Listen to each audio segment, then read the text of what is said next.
ರಾಜ್ಯ ವಿಧಾನ ಪರಿಷತ್ ಚುನಾವಣೆಗೆ ಇನ್ನೇನು ಕೆಲವೇ ದಿನ ಬಾಕಿ ಉಳಿದಿವೆ.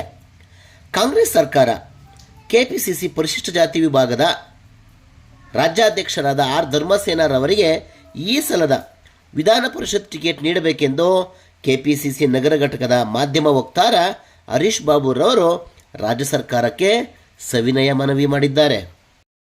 ಸುಮಾರು ವರ್ಷಗಳಿಂದ, ಸುಮಾರೊಂದು 35 ವರ್ಷಗಳಿಂದ ಕಾಂಗ್ರೆಸ್ಗೆ ಸತತವಾಗಿ ನಿಷ್ಠೆಯಿಂದ ಪ್ರಾಮಾಣಿಕವಾಗಿ ಕೆಲಸ ಮಾಡ್ತಿರುವಂಥ ನಮ್ಮ ಆರ್ ಧರ್ಮಸೇನಾ ಅವ್ರ ತಂದೆ ಧೀಮಂತ ನಾಯಕರು, ಶ್ರೇಷ್ಠ ನಾಯಕರು.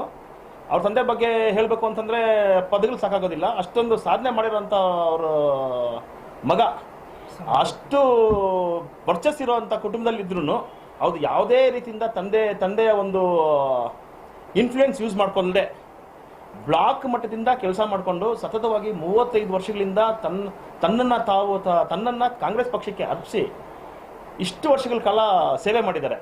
ಕಾಂಗ್ರೆಸ್ ಪಕ್ಷ ಆರ್ ಧರ್ಮಸೇನಾರನ್ನು ಕಳೆದ 2 ಸಲ ವಿಧಾನ ಪರಿಷತ್ ಸದಸ್ಯರನ್ನಾಗಿ ಆಯ್ಕೆ ಮಾಡಿದೆ.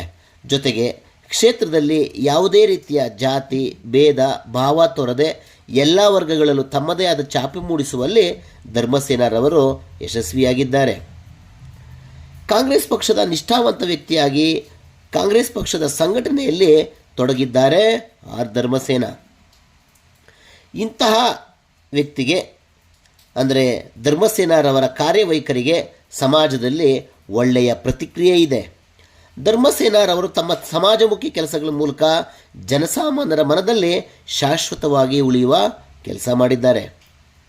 ಹಾಗಾಗಿ ಈ ಬಾರಿಯೂ ಅಂದರೆ 2024 ಜೂನ್ ತಿಂಗಳ ವಿಧಾನ ಪರಿಷತ್ ಚುನಾವಣೆಯಲ್ಲಿ ಧರ್ಮಸೇನಾರನ್ನು ನಾವೆಲ್ಲ ಬೆಂಬಲಿಸಬೇಕು. ಇದರಿಂದ ಕಾಂಗ್ರೆಸ್ ಪಕ್ಷ ಜನಮೆಚ್ಚಿದ ನಾಯಕ, ಸಾಮಾಜಿಕ ಕಳಕಳಿಯ ಸಾಹುಕಾರರಾದಂತಹ ಆರ್ ಧರ್ಮಸೇನಾರವರಿಗೆ ಮತ್ತೊಮ್ಮೆ ಟಿಕೆಟ್ ಕೊಡಲೇಬೇಕೆಂದು ಮಾಧ್ಯಮ ವಕ್ತಾರ ಹರೀಶ್ ಬಾಬು ಪತ್ರಿಕಾಗೋಷ್ಠಿ ಮುಖಾಂತರ ರಾಜ್ಯ ಸರ್ಕಾರಕ್ಕೆ ಸವಿನಯವಾಗಿ ಮನವಿ ಮಾಡಿದ್ದಾರೆ.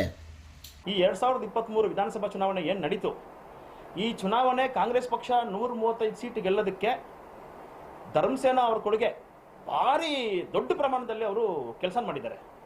ಹೇಗೆ ಅಂತಂದರೆ, ಅವರು ಪರಿಶಿಷ್ಟ ಜಾತಿ ವಿಭಾಗಕ್ಕೆ ಸೇರಿದ್ರು ಅವ್ರನ್ನ ಇಷ್ಟಪಡೋಂಥ ಜನ ಎಲ್ಲ ಜಾತಿ ಜನಾಂಗ, ಎಲ್ಲ ಧರ್ಮದವರು, ಎಲ್ಲ ಕರ್ನಾಟಕದಲ್ಲಿರೋ ಅಷ್ಟು ಜಿಲ್ಲೆಗಳಲ್ಲಿ ಧರ್ಮಸೇನಾ ಸಾಹೇಬ್ರನ್ನ ಭಾರಿ ಇಷ್ಟಪಡ್ತಾರೆ. ಯಾಕಂದರೆ ಅವ್ರ ತಂದೆ ಅಷ್ಟೊಂದು ಹಿರಿಯ ನಾಯಕರಾಗಿದ್ದಂಥವ್ರು. ಸೊ ಅವರು ಅದೇ ರೀತಿಯಲ್ಲಿ ನಡ್ಕೊಂಡು ಬರ್ತಿರೋದ್ರಿಂದ ಜನ ಅವ್ರನ್ನ ತುಂಬ ಇಷ್ಟಪಡ್ತಿದ್ದಾರೆ. ಸುಮಾರು ಸಾವಿರಾರು ಜನ, ಲಕ್ಷಾಂತರ ಜನರನ್ನ ಇವತ್ತು ಕಾಂಗ್ರೆಸ್ ಪರಿಶಿಷ್ಟ ಜಾತಿ ವಿಭಾಗಕ್ಕೆ ಬ್ಲಾಕ್ ಮಟ್ಟದಲ್ಲಿ, ಬೂತ್ ಮಟ್ಟದಲ್ಲಿ ಜನರನ್ನ ಅವರು ಸೇರಿಸ್ಕೊಳ್ತಾ, ಕಾರ್ಯಕರ್ತರನ್ನ ಬೆಳೆಸ್ತಾ, ಕಾರ್ಯಕರ್ತರಿಗೆ ಅವರು ಯಾವ ರೀತಿ ನಡ್ಕೋಬೇಕು, ಯಾವ ರೀತಿ ಮಾತಾಡಬೇಕು ಅಂತ ಅವರು ಹೇಳ್ಕೊಡ್ತಾ ಅವರು ಇವತ್ತವರೆಗೂ ಕಾಂಗ್ರೆಸ್ ಪಕ್ಷನ ಕಟ್ಟಿದ್ದಾರೆ. ಕಾಂಗ್ರೆಸ್ ಪಕ್ಷ 2023 ಚುನಾವಣೆ ಗೆಲ್ಲೋದಕ್ಕೆ ಧರ್ಮಸೇನಾ ಅವರ ಪಾತ್ರ ಬಹಳ ದೊಡ್ಡದು ಅಂತ ಈ ಸಮಯದಲ್ಲಿ ನಾನು ಹೇಳಕ್ಕೆ ಇಷ್ಟಪಡ್ತೀನಿ. ಆದರೆ ಹೇಳೋದು ತಪ್ಪಾಗೋದಿಲ್ಲ. ಅಷ್ಟೊಂದು ಕೊಡುಗೆ ಅವ್ರದ್ದು ಕಾಂಗ್ರೆಸ್ ಪಕ್ಷಕ್ಕಿದೆ, ಅವ್ರ ಕುಟುಂಬದಿದೆ. ಅದರಲ್ಲಿ ಧರ್ಮಸೇನಾ ಅವ್ರ ಕೊಡುಗೆ, ವೈಯಕ್ತಿಕವಾಗಿ ಅವ್ರ ಕೊಡುಗೆ ಬಹಳಷ್ಟು ಇರೋದ್ರಿಂದ ನಾನು ಸನ್ಮಾನ್ಯ ಶ್ರೀ ಸಿದ್ದರಾಮಯ್ಯನವರಲ್ಲಿ, ನಮ್ಮ ಅಧ್ಯಕ್ಷರಾದಂಥ ಇಡೀ ರಾಜ್ಯನೇ ಇವತ್ತು ನೋಡೋ ಅಂಥ ವ್ಯಕ್ತಿ ನಮ್ಮ ಡಿ ಕೆ ಶಿವಕುಮಾರ್ ಅವ್ರನ್ನ ನಾನು ಕಳಕಳಿಯಾಗಿ ಮನವಿ ಮಾಡ್ಕೊಳ್ತಿರೋದು, ರಿಕ್ವೆಸ್ಟ್ ಮಾಡ್ಕೊಳ್ಳೋದೇನು ಅಂತಂದರೆ, ಈ ಜೂನ್ ತಿಂಗಳಲ್ಲಿ ನಡೆಯುವಂಥ ವಿಧಾನ ಪರಿಷತ್ ಚುನಾವಣೆಗೆ ನಮ್ಮ ಆರ್ ಧರ್ಮಸೇನಾ, ನಮ್ಮ ಅಧ್ಯಕ್ಷರಾದಂಥ ಆರ್ ಧರ್ಮಸೇನಾ ಸಾಹೇಬರಿಗೆ ದಯವಿಟ್ಟು ಟಿಕೆಟ್ ಕೊಡಬೇಕು ಅಂತ ಈ ಮೂಲಕ ತಮ್ಮ ಮುಖಾಂತರ ಅವರಿಬ್ಬರಲ್ಲಿ ನಾವು ಕೈ ಮುಗಿದು ಮನವಿ ಮಾಡ್ಕೊಳ್ತಿದ್ದೀವಿ.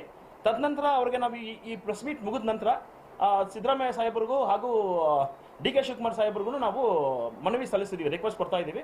ಮತ್ತು ಹೈಕಮಾಂಡ್ಗೂ ನಾವು ಕಳಿಸಬೇಕು ಅಂತ ತೀರ್ಮಾನದಲ್ಲಿ ನಮ್ಮ ಸಮಿತಿ, ನಾವು ಕಾರ್ಯಕರ್ತರು ನಾವಿದ್ದೀವಿ. ನಮ್ಮ ಆರ್ ಧರ್ಮಸೇನಾ ಅವರು ಯಾವಾಗಲೂ ಹೇಳ್ತಿರ್ತಾರೆ ನಮಗೆ, ನೋಡಿ ನೀವೇನಾದರೂ ಕೇಳಿ, ತಪ್ಪಿಲ್ಲ ಕೇಳೋದ್ರಲ್ಲಿ.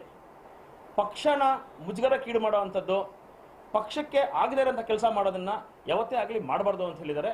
ಆ ನಿಟ್ಟಿನಲ್ಲಿ ನಾವು ಜಾಸ್ತಿ ಒತ್ತಡ ಹೇರೋಕ್ಕೂ ಹೋಗ್ತಿಲ್ಲ. ಬಹಳ ನಾವು ಪ್ರೀತಿಯಿಂದ ನಾವು ಕೇಳ್ಕೊಳ್ಳೋಕ್ಕೆ ಈ ಮೂಲಕ ಇಷ್ಟಪಡ್ತಿದ್ದೀವಿ.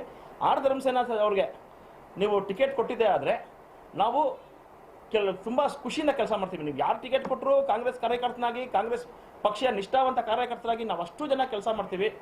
ನಮಗೆ ಅದೇ ಆರ್ ಧರ್ಮಸೇನಾಗೆ ಸಿಕ್ಕಿದ್ರೆ ನಮಗೂ ಒಂದಷ್ಟು ಹುಮ್ಮಸ್ ಸಿಕ್ಕಿದಂಗೆ, ನಮಗೂ ಒಂದು ಶಕ್ತಿ ತುಂಬಿದಂಗೆ, ನಮಗೂ ಒಂದು ಧೈರ್ಯ ತುಂಬಿದಂಗೆ ನಾವು ಭಾವಿಸ್ತಾ ಅವ್ರಿಗೋಸ್ಕರ ಕೆಲಸ ಮಾಡೋಕ್ಕೆ ನಾವು ಇಷ್ಟಪಡ್ತೀವಿ. ಯಾಕಂದರೆ ತಳ ಸಮುದಾಯದಿಂದ ಬಂದವರು, ಶತಮಾನಗಳಿಂದ ಶೋಷಿತ ವರ್ಗಕ್ಕೆ ಶೋಷಣೆಗೆ ಒಳಗಾಗಿದ್ದಂಥ ಸಮುದಾಯದಿಂದ ಇವತ್ತು ಆರ್ ಧರ್ಮಸೇನಾ ಅಂತ ನಾಯಕರು ನಮಗಿದ್ರೆ ಶೋಷಿತರ ಧ್ವನಿಯಾಗೋದಕ್ಕೆ ಅವರು ಹೆಚ್ಚು ಒತ್ತನ್ನು ಕೊಟ್ಟಿದ್ದಾರೆ.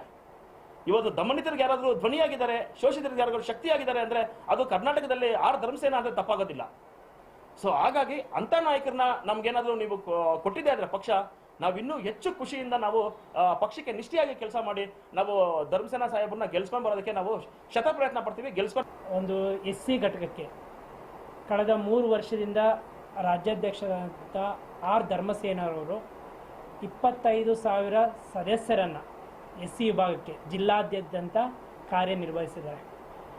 SC ವಿಭಾಗದಲ್ಲಿ 101 ಸಮುದಾಯಗಳಿಗೂ ಅವಕಾಶ ಸಿಗಬೇಕು ಅನ್ನೋ ಮನಸ್ಥಿತಿಯಂತೆ ಇರುವಂಥ ನಾಯಕ SC ವಿಭಾಗದಲ್ಲಿ ಅಂತಂದರೆ ಅದು ಆರ್ ಧರ್ಮಸೇನವರು ಅಂತ ಹೇಳಲೇಬೇಕಾಗುತ್ತೆ. ರಾಜ್ಯದಲ್ಲಿ ಅತಿ ಹೆಚ್ಚು ಜನಸಂಖ್ಯೆ ಇರೋದು SC ವಿಭಾಗ. 101 ಸಮುದಾಯಗಳು ಸೇರಿ ಇವತ್ತು ರಾಜ್ಯದಲ್ಲಿ ಮೊನ್ನೆ ಜಾತಿ ಗಣತಿ ಬಿಡುಗಡೆ ಆದಾಗ ಎಲ್ಲರಿಗೂ ಗೊತ್ತಿದೆ 101 ಜಾತಿಗಳ ಎಷ್ಟು ಜನಸಂಖ್ಯೆ ಇದ್ದಾರೆ. ಹೈಯೆಸ್ಟ್ ಜನಸಂಖ್ಯೆ ಈ ರಾಜ್ಯದಲ್ಲಿ SC ವಿಭಾಗ ಅನ್ನೋದನ್ನು ಸಮುದಾಯಗಳು ಅನ್ನೋದು ಗೊತ್ತಾಗಿದೆ. ಸರಿನಾ? ಆ ಉದ್ದೇಶದಿಂದ ಇವತ್ತು ಕಳೆದ ವಿಧಾನಸಭೆ ಚುನಾವಣೆಯಲ್ಲಿ ನಮ್ಮ SC ವಿಭಾಗದಿಂದ ರಾಜ್ಯಾಧ್ಯಕ್ಷರಾದಂಥ ಆರ್ ಧರ್ಮಸೇನವರು ಪ್ರತಿಯೊಂದು ಸಭೆಗಳು ಮಾಡಿ, ಪಂಚಾಯತಿಯಿಂದ ಹಿಡಿದು ಜಿಲ್ಲಾ ಮಟ್ಟದವರೆಗೂ ಸಭೆಗಳು ಮಾಡಿ ಇವತ್ತು 135 ಏನಿವತ್ತು ಕಾಂಗ್ರೆಸ್ ಪಕ್ಷ ಪಡ್ಕೊಂಡಿದೆ, ಸ್ಥಾನಮಾನಗಳು ಪಡ್ಕೊಂಡಿದ್ದೆ, ಸರ್ಕಾರ ರಚನೆ ಆಗಿದೆ. ಇದು ಬಹಳ ಮುಖ್ಯವಾಗಿ ಪಾತ್ರನ ನಮ್ಮ SC ವಿಭಾಗ, ನಮ್ಮ SC ಸಮುದಾಯಗಳೇ ಓಟುಗಳು ಇವತ್ತು ಬಂದಿರೋದನ್ನು ಇವತ್ತು ಕಾಂಗ್ರೆಸ್ ಪಕ್ಷಕ್ಕೂ ಗೊತ್ತಾಗಿದೆ ಮತ್ತು ಇಡೀ ಸಮುದಾಯಗಳು ಅರ್ಥ ಮಾಡ್ಕೊಂಡು, ಯಾಕಂತಂದರೆ ಜನಪರವಾದಂಥ ಕೆಲಸಗಳು ಮತ್ತು ಈ ಸಮುದಾಯಕ್ಕೆ ಮೂಲ ಪುನಾದಿ ಪಕ್ಷ ಯಾವುದಂದ್ರೆ ಕಾಂಗ್ರೆಸ್ ಪಕ್ಷ, ಇದು ಸಮುದಾಯಕ್ಕೆ ಅನ್ನೋದು ನಮ್ಮ ಸಮುದಾಯಕ್ಕೂ ಗೊತ್ತಾಗಿದೆ.